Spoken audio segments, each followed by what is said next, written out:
Yo, what is going on, guys? Rewinds here, and I'm bringing you guys Boruto Manga Chapter 60 spoilers today. So what I got for you guys today is a summary of what's going to be happening in the whole chapter.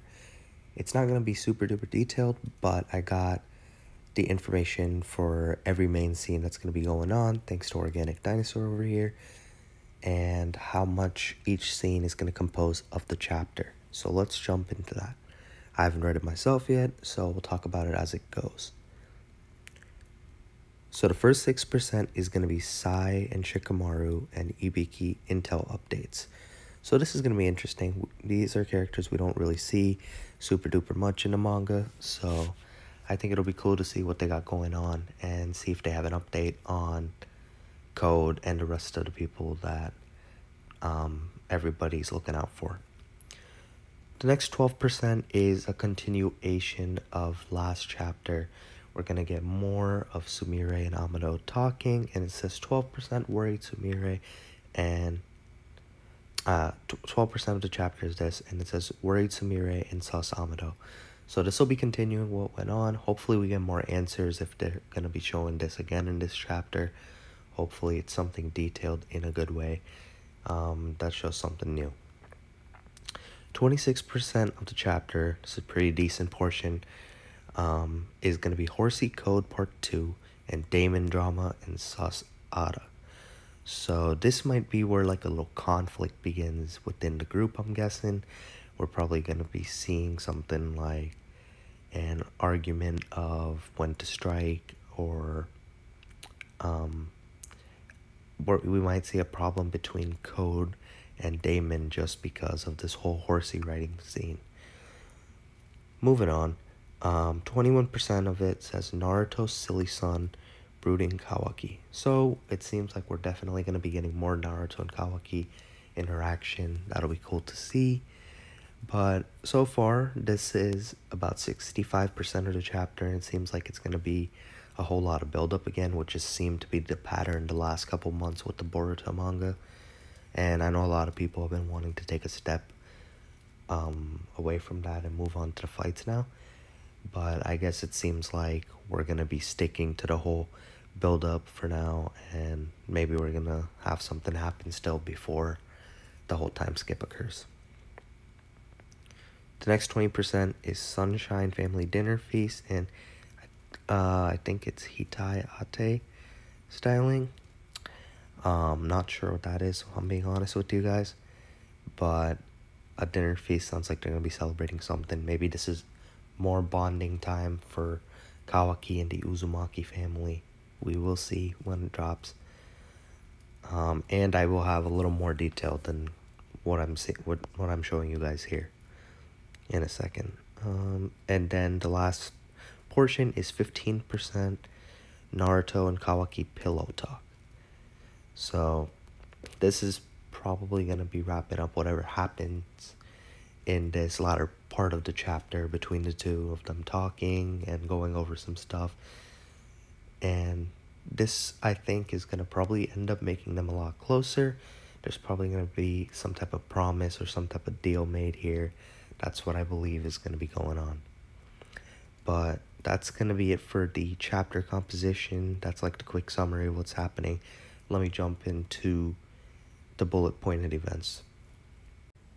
So moving on, we are going to be jumping into bullet points of what's going to be going on in the chapter. It'll be a lot more of a detailed summary.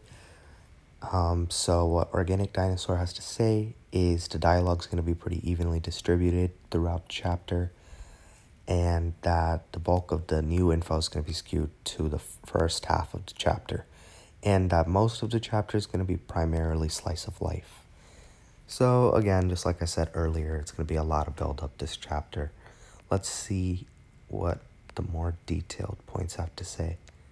So it says it's going to have a colored cover of Daemon, so I'm assuming we're going to learn a lot about him this chapter, more than what we did in the previous chapter. So as for the actual story bullet points, we got, according to Shikamaru, Code's claw marks are akin to Yondeme's Hiraishin. To be honest, I do not know who they're referring to here, but we can move on from this one. Sorry about that, guys, but yeah. They've been found around the outer wall of Konoha plus in other villages. Okay, so that's interesting. I bet the first point is them making a comparison, but this point seems to be that his marks have been found in a lot of areas. Maybe this is like a sign of a warning, or maybe he already struck in the past before in certain instances that Konoha and these other villages didn't catch on to.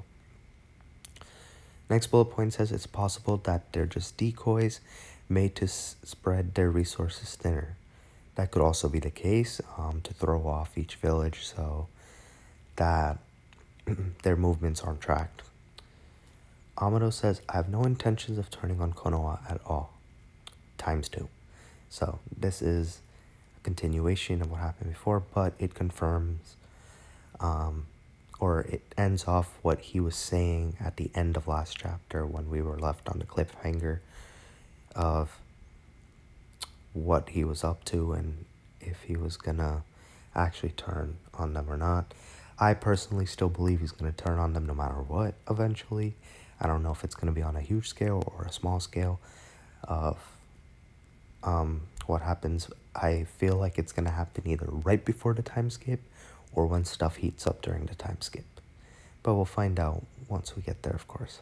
Let me know what you guys think of that in the comments too. Amado is supposedly working on making a strong ally for Konoha. So I'm assuming, before even going further, I'm assuming he's going to be making a cyborg for Konoha. That'll be cool if he can do that, because it'll be nice to have another ally to assist. So we'll see how that goes. Mysterious silhouette of someone / something in body pod fit for a cyborg. Yep, so I called that. Sumire is still worried about all this. I'm not surprised that she is. Katasuke, ooh, we haven't really seen him in a while, so that knows that Amado is working on this. That's good. If it's approved by Katasuke, maybe something good's gonna come out of it. Then we go to the Code and Daemon scene. It says, Code, Daemon, Horsey, round 2. You've got no stamina. That's definitely Daemon talking to Code.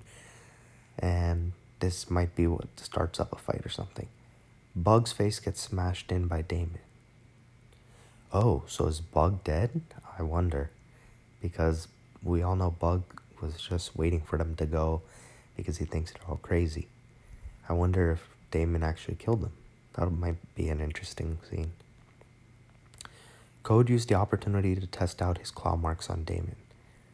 Okay, so it seems like we're going to get a Code versus Daemon battle in this chapter. Ada is being sus, possibly concealing one or more additional abilities from Code. So I wonder what this could be. I wonder if they're going to reveal this ability this chapter, or if they're going to keep it for like sometime later where they can just kind of use it conveniently in case they write themselves into a corner.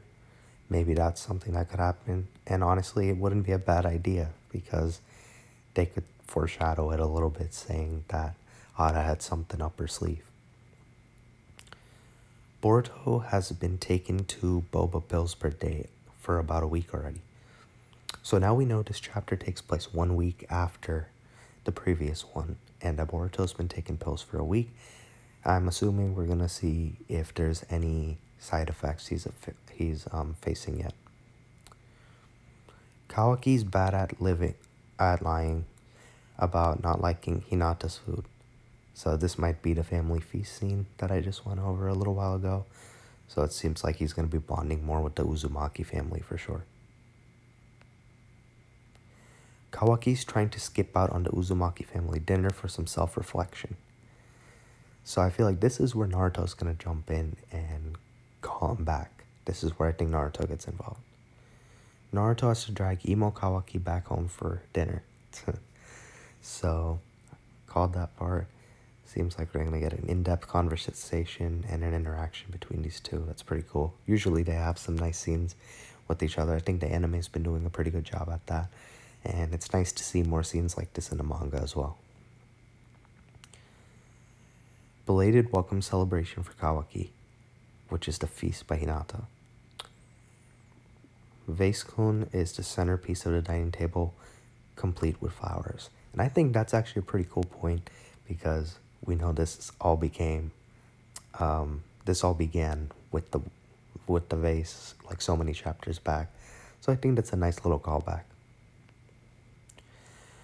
Boruto lends Kawaki his old Hitayate on one condition. Oh, okay. Now I know what this translates to. I'm pretty sure. I think Hitayate refers to headband. I remember reading it before. It just popped in my head. Sorry, guys.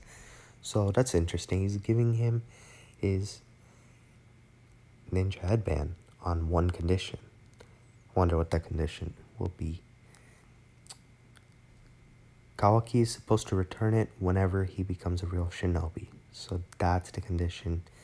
I wonder if they're gonna throw in some type of anime only arc in the anime where he has to go through like all the graduation exam stuff to become a ninja. I think that would be interesting. Maybe they can throw Kakashi in there and make Kawaki work for a bell. I think that would be pretty cool if they want to go an anime only route to go and give the manga more time to keep getting ahead.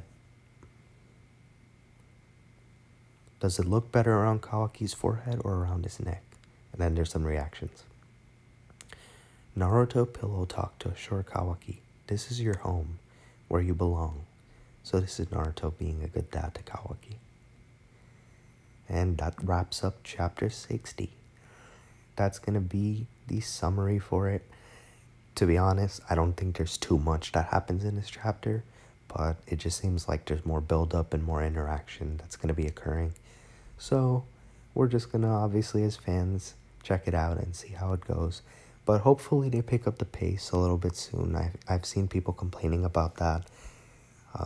And I can see why, because it's been a little while since they've done something crazy to grab like the reader's attention. I know it's been a lot more build-up rather than surprising action, but maybe this is just their way of cooling off after all the main stuff that just happened with Ishiki. Like maybe, I think that ended 5 chapters ago. So maybe that's why they're not rushing into this. I still think something's gonna happen before the time skip. Something crazy to make us go to the time skip. Maybe it'll be Boruto losing his eye, or maybe it'll be something else, another death maybe of someone else, but we'll find out when the time comes. Let me know what you guys think about the spoilers in the comments below. Leave a like if you guys enjoyed. Subscribe to my channel if you're new. I'll be covering more Boruto spoilers for the anime and the manga as they come. I hope you guys have a good day or night. I'm Rewinds, and I'm out.